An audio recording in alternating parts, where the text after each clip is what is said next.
बेगानी शादी में अब्दुल्ला दीवाना, ये एलजी कहां से आ गया? कौन है एलजी? कहां से आ गया एलजी? किस बात का एलजी? कौन एलजी? कौन लेफ्टिनेंट गवर्नर?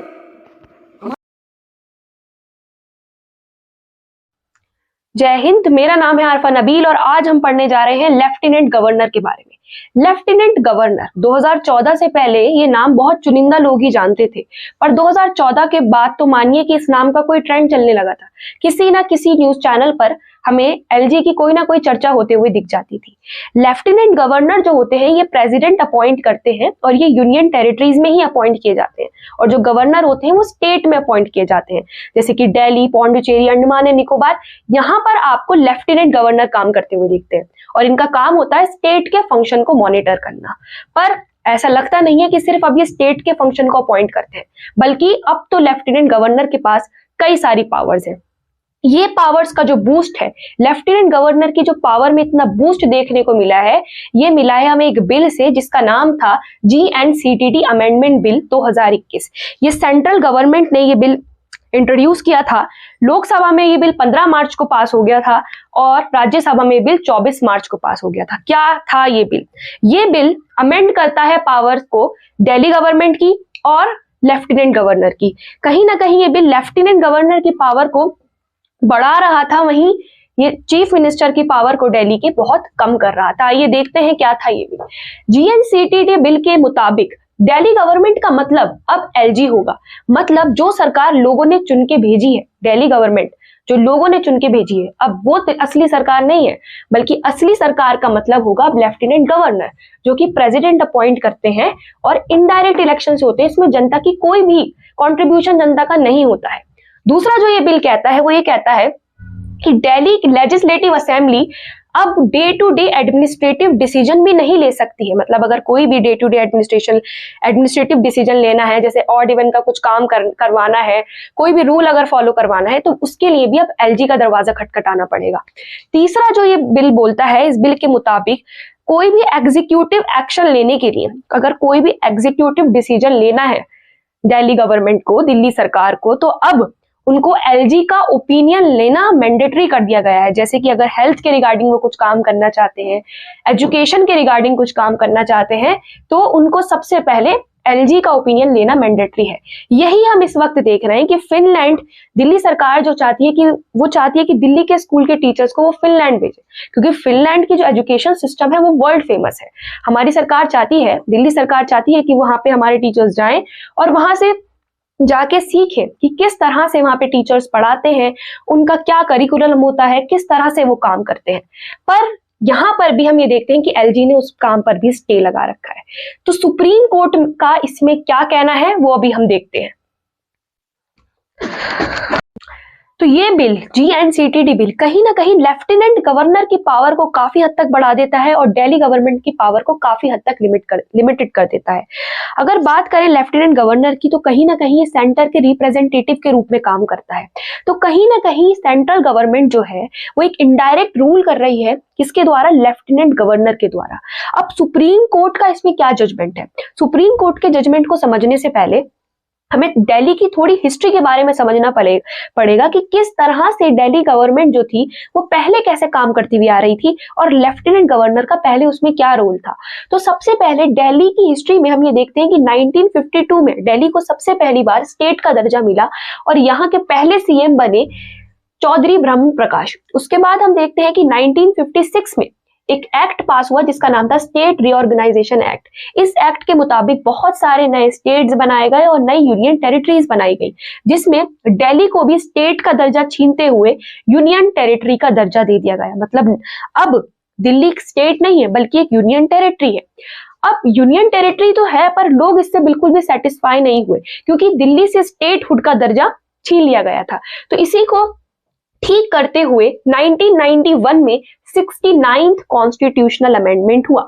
ये 69th कॉन्स्टिट्यूशनल अमेंडमेंट 3 बातों पर बेसिकली जोर देता था। सबसे पहली थी कि अब दिल्ली को ना ही स्टेट का दर्जा मिल रहा है, ना ही दिल्ली को अब यूनियन टेरिटरी का दर्जा मिल रहा है, बल्कि अब इसको एक अलग तरीके से पुकारा जाएगा जिसका नाम था एनसीटी ऑफ दिल्ली। मींस अब दिल्ली को कहा जाएगा national capital territory of Delhi. मतलब ना ही यूनियन टेरिटरी कहा जाएगा पूरी तरीके से, ना ही स्टेट कहा जाएगा, बल्कि अब इसका नाम है national capital territory of Delhi. उसके बाद यहाँ पर एक लेफ्टिनेंट गवर्नर अपॉइंट होंगे और यहाँ पर एक इलेक्टेड लेजिस्लेटिव असेंबली होगी 70 लोगों की, ठीक है। 70 मेंबर्स होंगे इसके अंदर लेजिस्लेटिव असेंबली में, और इस लेजिस्लेटिव असेंबली को लोग चुनेंगे, जनता चुनेगी, इलेक्शंस होंगे इसके, और इसमें जो गवर्नमेंट चुनकर आएगी उसके पास कई पावर्स होंगी। सिर्फ 3 बातों को छोड़ के वो किसी भी बात पे काम कर सकती है, land, police and public order. इन तीनों चीजों को छोड़ के, ये तीनों चीजें किसको दी गई? ये तीनों चीजें लेफ्टिनेंट गवर्नर को दी गई। मतलब कहीं ना कहीं इन तीनों चीजों पे सेंटर काम करेगा, हमारा सेंट्रल गवर्नमेंट काम करेगी, क्योंकि लेफ्टिनेंट गवर्नर जो होता है वो उसी के हिसाब से काम करता है, ठीक है। तो यहाँ पे पब्लिक ऑर्डर, लैंड और पुलिस, इन तीनों चीजों को छोड़ के जो इलेक्टेड गवर्नमेंट दिल्ली में बनी है वो किसी भी इनको छोड़ के किसी पर भी कानून अपना पास कर सकती है। अब हम ये देखते हैं कि दिल्ली में सब कुछ सही चल रहा था। उसके बाद 1993 के अंदर हम देखते हैं कि बीजेपी जो है वो इलेक्शन जीत जाती है, लेजिस्लेटिव, दिल्ली के लेजिस्लेटिव इलेक्शन जीत जाती है। अब 2014 से पहले सभी का ये कहना था, चाहे तो वो कांग्रेस पार्टी हो, कांग्रेस पार्टी की शीला दीक्षित हो, या फिर आपके बीजेपी के अटल बिहारी वाजपेयी हो, और आम आदमी पार्टी के केजरीवाल हो, उनका ये मानना था कि हम दिल्ली को किसका दर्जा दिलाएंगे? दिल्ली को स्टेट हुड का दर्जा दिलाएंगे। अब यहाँ पर हम ये देखते हैं कि 2015 में क्या होता है। 2015 में आम आदमी पार्टी जो होती है वो इलेक्शन जीत जाती है। अब पहली बार हमें लेफ्टिनेंट गवर्नर का नाम सुनने को मिलेगा। अब जैसे ही आम आदमी पार्टी इलेक्शन जीतती है, काफी बड़ी वोट से इलेक्शन जीतती है, तो हम ये देखते हैं कि ये जो नजीब जंग है, एलजी उस टाइम कौन से था आपके? एलजी जो थे हमारे उस टाइम वो थे नजीब जंग। तो नजीब जंग ये कह देते हैं कि मैं पब्लिक ऑर्डर, लैंड और पुलिस, इन तीनों किससे रिलेटेड जो फाइल्स हैं वो सीएम के पास नहीं भेजूंगा, ठीक है। तो पहली बात हमें ये देखने को मिलती है, पहली बार जो एलजी का हेडलाइंस बनती है वो इस बात को बनती है। उसके बाद कोई भी जो छोटे छोटे डिसीजंस होते हैं, जैसे कि आम आदमी पार्टी एक एंटी करप्शन हेल्पलाइन उस टाइम पे बनाती है, तो वो भी ये कह देते हैं एंटी करप्शन हेल्पलाइन भी किसके अंडर आती है? आपके नजीब जंग, मतलब एलजी के अंदर आती है। उसके बाद हम ये देखते हैं कि मनीष सिसोदिया जो कहते हैं, वो कहते हैं कि एग्रीकल्चर टैक्स हमें बढ़ाना है, तो उस पर भी एलजी जो है वो स्टे लगाते हैं। तो इतनी ज्यादा रेस्ट्रिक्शंस देखते हुए, इतने ज्यादा बैरियर जो ये बना रहे थे, इसको देखते हुए ये चीज चली गई हाई कोर्ट के अंदर, ठीक है। अब हाई कोर्ट में जब ये बात गई तो हाई कोर्ट ने बोल दिया कि जो भी मैटर दिल्ली में है वो सब एलजी के हिसाब से होंगे। मतलब जितने भी मैटर दिल्ली में काम हो रहे हैं, जो भी मैटर दिल्ली में हैं, जो भी एक्शंस लेने हैं दिल्ली गवर्नमेंट को, वो कहीं ना कहीं किसके मुताबिक होंगे? एलजी के मुताबिक होंगे। अब ये डिसीजन तो बिल्कुल भी समझ में नहीं आया आम आदमी पार्टी को कि ऐसे कैसे हाई कोर्ट कह सकता है कि जो भी मैटर, जो भी एक्शंस लेंगे वो कौन लेंगे? एलजी लेंगे, ठीक है।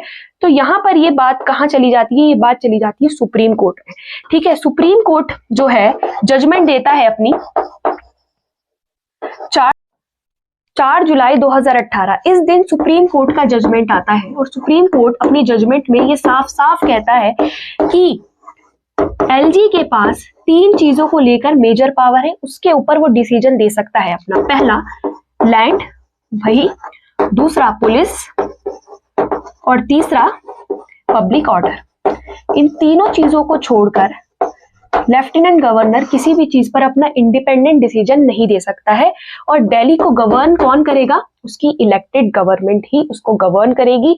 एडमिनिस्ट्रेटिव डिसीजन भी दिल्ली की गवर्नमेंट ही लेगी।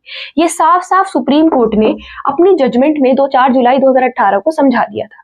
उसके बावजूद हम ये देखते हैं कि 2021 को जीएनसीटीडी बिल इंट्रोड्यूस होता है, जिसमें पूरी तरीके से जो पावर्स है वो किसको दे दी जाती है? लेफ्टिनेंट गवर्नर को दे दी जाती है। तो यहाँ पे सिर्फ इतना सवाल उठता है कि किसके पास ज्यादा पावर्स होनी चाहिए? एक ऐसी गवर्नमेंट जो हमने चुनी ही नहीं है, एक ऐसा पोस्ट जो लोग जानते भी नहीं है कि लेफ्टिनेंट गवर्नर जो होते हैं वो क्या होते हैं, उनकी क्या रैंक होती है, वो किस तरह से काम करते हैं, या फिर एक वो सरकार जो लोगों ने चुनकर भेजी है उसको ज्यादा अच्छे से काम करना चाहिए? यहाँ पर सवाल सिर्फ इतना उठता है। आई होप कि आपको वीडियो इंफॉर्मेटिव लगी होगी। Thank you so much.